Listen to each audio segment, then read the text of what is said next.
Hi, everyone. So, this is a conversation with Dr. Crystal Lee, and we are talking about finding your king or your queen. And I wanted to share this with you. In the process of courting, or even if you're already married, or you're in a relationship where you should be married, okay, let's just say that. The Father gave me something, and He said, humble yourself. Maybe it's not them, but it's you. And what I'm saying is this. Oftentimes when we're in relationships, we may have an entitlement spirit, meaning we feel entitled to have a certain treatment. We feel entitled for someone to think highly of us, even though lately or period, we may not have done much to deserve it. But because we feel like we should have it, we demand it. And what I want to tell you is that in relationships, the ultimate goal for a really heavenly sent relationship is for it to make you more like Christ. It's meant to challenge you. It's meant to make you better. It's meant to confirm that you are truly better and greater together than you are separate. So in these relationships, we might find that someone will expose some weaknesses in us. It might expose some hurtful things we've experienced. It might expose emotions that we try so desperately hard to avoid or to bury or to hide. And when you start picking in my closet, then I feel like you're invading my space. And if I feel like you're invading my space, then I might feel like I have to do something to defend myself. And so I'll throw up an argument, or I'll throw out a joke, or I'll try to deflect the conversation in any way possible, even if that might be to the detriment of the relationship. I want to encourage you, humble yourself. Humble yourself. Allow yourself to be loved. Allow yourself to be understood. Allow yourself to be vulnerable. Great things happen in the safety of the Most High. And if your wife or your husband is heaven sent, then why would you not? It's not even a matter of trust them, but trust the Father in using them to help you. Because those hidden issues, they manifest in all kinds of ways. It manifests in how you think, how you process, how you see the world, your perception, your viewpoint, your vantage point, all of that. We are a makeup of our experiences, and we have to talk these things out. I mean, some people go to therapy to talk them out if they can't do it with their spouse. But I encourage you, that's what they're there for too. They're there for you, to hear you, to hear you when you're right or you're wrong, and to point you in the direction of Christ. Don't shun them. Don't be mad at them. And don't be so quick to not hear their side, because their side could be the side that you need to sharpen your iron. If you want somebody that only pats you on the back and says you're wonderful, you're great, almighty one, then you're asking for a person to be clay for you. You're asking someone to be liquid for you. You're asking someone to just, filter themselves around you, but they'll never really impact you or sharpen you, because they're too fluid. They're too flimsy. They're not strong enough to offset. And some people are strong. You just discount it as a weakness. She too strong. She too opinionated, or he too opinionated. I can't stand. He be always trying to tell me what to do. Why he always trying to tell me what to do? I mean, I got my own mind. I'm smart. I got an education. But if he's your covering, then why are you not allowing him to cover you? And if she's your help, why are you not allowing her to help you?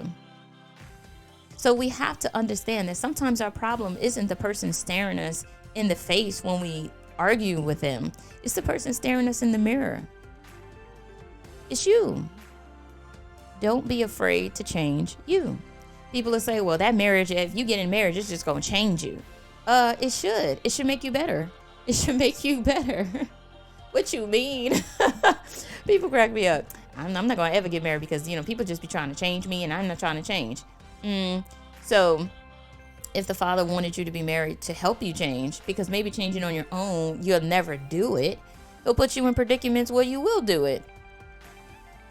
I don't think every time, people go into marriage, they know everything that's going to happen. And if they did, most of us wouldn't get married. But the point is, do we do that to honor or dishonor the Father? Are we running from our blessing or our lesson because we don't like the assignment? Well, let me tell you, that assignment is still going to be on the desk. That midterm, that final is still coming, whether you show up for the assignments or not. And the longer you take, you just repeat the whole class. Some of us are in repeat lessons, which is why we keep picking the same, relationships, the same boyfriends or girlfriends, the same side chicks or whatever, same, cut buddies we had before, because we're running from the real lesson. Don't waste your life never learning how to humble yourself, how to be open, how to be vulnerable. Yes, sometimes people will hurt you. Sometimes people will even misuse some of the things you've done, but they did it to Christ. If they did it to Christ, what makes you think it won't happen to you? His closest friends betrayed him. They left him, abandoned him. And you mean to tell me you'll never have to feel that? No. The Father says, greater works are you going to be able to do because of me. You're going to be able to go through greater things. Many of us have gone through heartbreaks. Not one, not twice, many a times. But we learn. We experience life and we grow. I mean, I personally have been divorced twice. And I think it's laughable when people say, you know what, Crystal, you've been single for a while. You're going to get remarried? And I'm like, do I want to, though? Do I really want to? And they all say, well, you're young and your children are young and you need to get remarried because they need and da-da-da-da-da-da. And I'm just like, la, la, la, la, la, la. I don't know if I want to hear this anymore. I had a really good friend of mine. She's like my sister, and she really is. And Miss Pamela, I love you so much. And she said, Crystal, don't shut the door on the right husband because you didn't have the right ones before, or because of the choices they've made. I mean, I love this song too. It says, everybody plays the fool. And sometimes you're not the fool because you're the one that stayed in a relation, in a marriage or in a relationship, and the other person chose to leave. Sometimes the foolish thing is in the person leaving you, and there's nothing you can do about that. If the father, I know sometimes people will say, well, the father broke us up or the father did this, but people have choices. He says, I present before you life and death. Choose life. He's giving you choices all the way.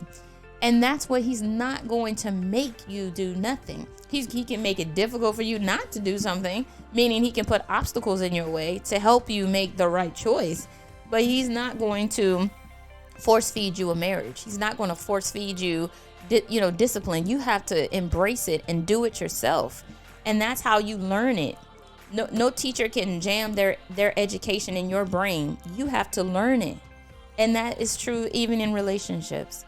You have to be willing to learn. You have to be willing to be open. You have to be willing to be vulnerable. You have to be willing to go through, to suffer.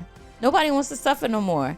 We all want to just have these cozy lifestyles where everything is fine, everything is well, every day is roses. He's just perfect. She's just perfect. We just love, love, love. But love has suffering in it. So count it all joy when we suffer for Christ. We don't want to hear that when it comes to marriage. We don't want to suffer for Christ for that. We don't want to suffer, though. We don't want bad things. We want blessings and gifts and glory and all that good stuff. We don't want the bad stuff that comes with it or the challenging things, but we don't become greater. We don't elevate without the challenges.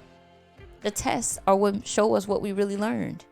And so if you are in a test in your marriage or a test in your relationship, don't be so quick to throw the towel in and assume this isn't the right person. Look at what the lesson is and say, man, will this make me better? Has this made me greater? Has this person made me more like Christ? Have I learned discipline? Have I become more patient? Have I learned that I do have some skeletons in my closet that I have to address? Have I considered my thinking pattern? Have I really realized that when I was taken advantage of as a child, it really still bothers me even at 30 or whatever age you might be? Be honest and do the work. If you do the work, trust me, you will love the result. I don't regret any of the relationships I had, even the ones that failed, because I realized not only, my children, but even deeper than that, I realized how the Father showed up in my life. And I still pray for my ex-husbands. I do. And I pray the best for them. It's genuine. It's not me, I pray that they, sometimes some of the songs that are out nowadays, it's just crazy. But no, I don't pray that someone cheats on them like they did for me. I pray for grace and mercy for them. I pray that they realize the holes that drove them to these decisions in the first place. I pray that the Father changes the things that fail with us to show them that, dang, if I lost it this time, I don't want to lose it again. I pray that the Father shows them themselves so that they can see. And I pray that they find people that will challenge them in all the right ways, even ways that they wouldn't allow me to challenge them, or ways I couldn't. And I really do bless what the Father's doing in them. And I'm happy to say they're doing great. And so I can't complain, you know, and I'm just grateful for what is to come still. And I pray that you can have a heart to do that too. May you all be encouraged and know that the Father still is, marriage still works, relationships are still work, but they are worth it. I'm Dr. Crystal Lee. You can follow me online at drkrystallee.com. You can also check out some of my books at authorklee.com. You can follow me on social media at authorklee. All right, you all be blessed and have a wonderful day.